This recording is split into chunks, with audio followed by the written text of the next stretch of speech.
معقولة ممكن ملف 100 جيجا بايت يتحول ل40؟ كنت نزلت فيديو ازاي الكمبيوتر بيضغط الملفات، ودي طريقتين جداد. الطريقة الأولى وهي اللي بيستخدمها 7Z، دي خوارزمية ضغط اسمها LZMA، بتضغط الملفات أعلى من ZIP ورار، يعني تقلل الحجم للنص ويمكن أقل من النص كمان.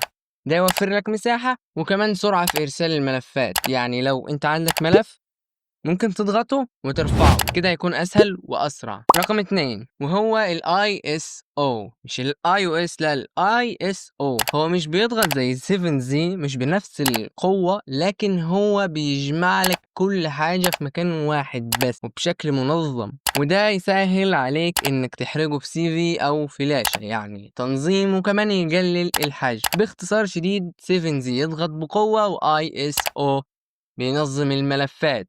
ما تنساش اللايك السريع على الفيديو الفظيع. سلام.